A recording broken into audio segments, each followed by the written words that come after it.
Pemirsa, International and Indonesia Carbon Capture and Storage (IICCS) Forum kembali digelar pada tahun ini. Gelaran ini merupakan wujud komitmen Indonesia menjadi penggerak utama CCS di kawasan Asia Pasifik.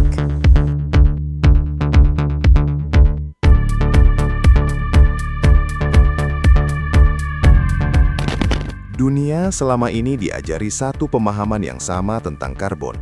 Karbon adalah musuh. Karbon adalah sumber polusi. Karbon adalah biang keladi pemanasan global dan krisis iklim.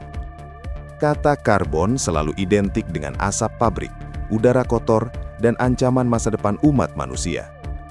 Tidak ada yang pernah membayangkan bahwa karbon justru bisa berubah menjadi aset strategis bernilai miliaran dolar dan menggeser peta kekuatan ekonomi global. Namun, itulah yang kini sedang terjadi. Dan Indonesia berada tepat di pusat perubahan besar ini. Cerita ini datang dari sudut pandang seorang insinyur kimia bernama Budi Santoso, yang telah menghabiskan 15 tahun hidupnya bekerja di Korea Selatan. Sebagai bagian dari industri berat dan energi, ia tumbuh dalam budaya industri yang memandang karbon sebagai masalah besar yang harus ditekan, dikurangi, atau dipindahkan sejauh mungkin. Bagi negara-negara manufaktur seperti Korea dan Jepang, emisi karbon adalah dilema. Pabrik baja, semen, petrokimia, dan pembangkit listrik adalah tulang punggung ekonomi. Tetapi pada saat yang sama menjadi sumber emisi yang terus dikejar oleh regulasi global. Pada Maret 2024, sebuah panggilan telepon mengubah cara pandang itu sepenuhnya. Perusahaan tempat Budi bekerja, SK Innovation, meminta dirinya bersiap terbang ke Indonesia untuk membahas proyek Carbon Capture and Storage atau CCS. Sebuah teknologi yang secara sederhana bertujuan menangkap karbon dioksida dari sumber industri, lalu menyimpannya jauh di dalam lapisan geologi bumi. Pada awalnya, reaksi yang muncul adalah skeptisisme. Dalam benaknya, proyek ini terdengar seperti upaya negara maju membuang masalahnya ke negara berkembang, sebuah pola lama yang sudah terlalu sering terjadi. Indonesia selama ini dikenal sebagai eksportir sumber daya alam, nikel, batu bara, minyak kelapa sawit, dan berbagai komoditas mentah lain mengalir ke luar negeri. Maka ketika mendengar bahwa Indonesia kini menjadi tujuan penyimpanan karbon, rasa heran bercampur curiga muncul bersamaan. Bagaimana mungkin negara yang selama ini dipandang sebagai penyedia bahan mentah bisa menangani teknologi sekompleks CCS? Teknologi yang bahkan di Korea membutuhkan investasi dan riset puluhan tahun. Namun semua prasangka itu mulai runtuh sejak langkah pertama menginjakkan kaki di Jakarta. Sambutan profesional dari Pertamina, pertemuan dengan staf muda yang fasih berbahasa Inggris dan memahami detail teknis CCS, serta perjalanan dari bandara menuju hotel yang justru memperlihatkan deretan kantor riset dan bisnis energi kelas dunia, menjadi kejutan awal. Nama-nama besar seperti BP, ExxonMobil, dan Chevron bukan sekedar hadir, tetapi memiliki gedung permanen yang menjulang tinggi. Mereka datang bukan untuk eksplorasi minyak baru, melainkan untuk satu hal yang sama, yaitu penyimpanan karbon. Data yang disajikan kemudian jauh lebih mengejutkan.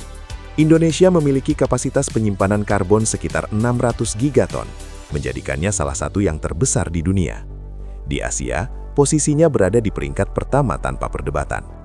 Angka ini bukan asumsi kosong, melainkan hasil pemetaan geologi puluhan tahun, terutama dari ribuan sumur minyak dan gas yang telah habis produksinya sejak era 1970 hingga 1990-an.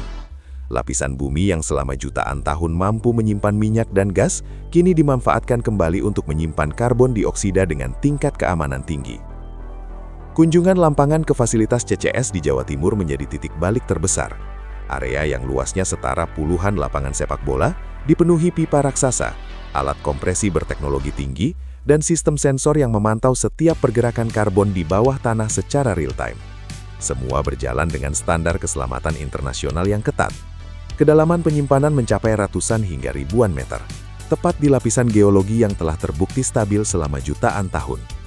Di titik inilah kesadaran baru muncul. Indonesia tidak sedang menerima limbah. Indonesia sedang menjual jasa strategis bernilai tinggi.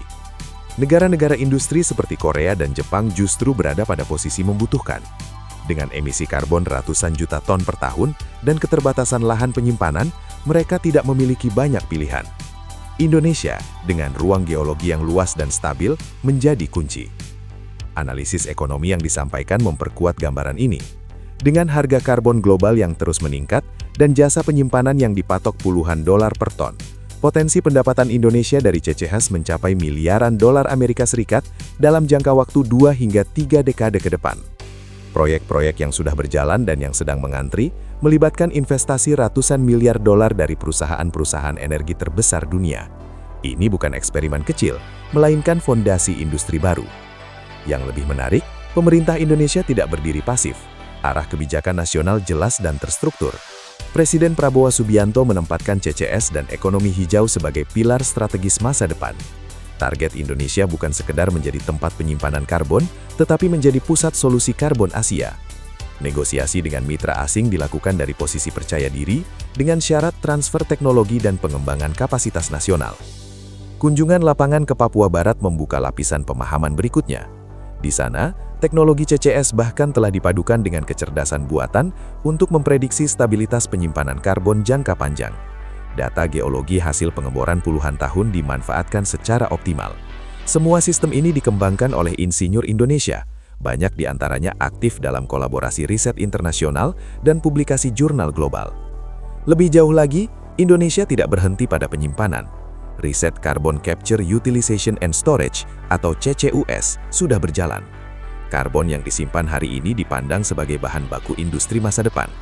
Dalam 1 dekade ke depan, karbon ini berpotensi diolah kembali menjadi bahan kimia, material industri, bahkan diekspor kembali sebagai produk bernilai tambah. Paradigma lama tentang limbah benar-benar dibalik. Perubahan ini tidak bersifat teknis dan ekonomi, tetapi juga mentalitas. Bagi Budi Santoso, pengalaman ini mengubah cara pandangnya terhadap Indonesia dan terhadap hubungan global secara keseluruhan. Pola lama di mana negara maju mengajari dan negara berkembang mengikuti tidak lagi relevan. Di era krisis iklim, sumber daya alam tidak lagi sekedar apa yang ada di permukaan, tetapi juga apa yang ada di bawah tanah, ruang, dan stabilitas geologi. Kontrak jangka panjang akhirnya ditandatangani. Penyimpanan jutaan ton karbon per tahun disepakati, dan hubungan kerja berkembang menjadi kemitraan strategis.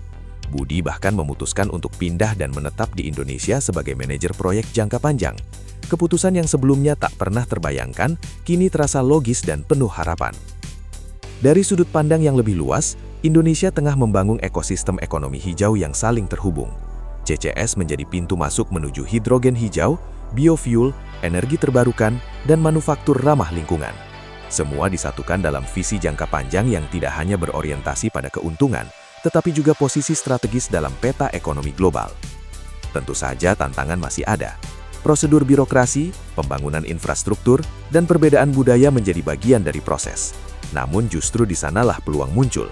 Proses kolaborasi lintas negara dan budaya mendorong inovasi yang lebih kreatif dan berkelanjutan. Apa yang terjadi hari ini menunjukkan satu hal yang sangat jelas. Dunia sedang berubah cepat. Dan pemenang di era baru ini bukanlah mereka yang hanya memiliki teknologi tercanggih, tetapi mereka yang memahami perubahan dan mampu memanfaatkan aset yang sebelumnya dianggap biasa. Dalam konteks ini, Indonesia bukan lagi pemain pinggiran, melainkan aktor kunci. Cerita ini memang bersifat fiksi dan mungkin berbeda dari kenyataan sepenuhnya. Namun pesan besarnya nyata. Makna sumber daya alam telah berubah. Tanah bisa menjadi teknologi, ruang bisa menjadi aset strategis. Dan negara yang mampu melihat perubahan ini lebih awal akan memegang kendali masa depan. Indonesia, setidaknya dalam cerita ini, telah melangkah ke arah itu dengan keyakinan penuh.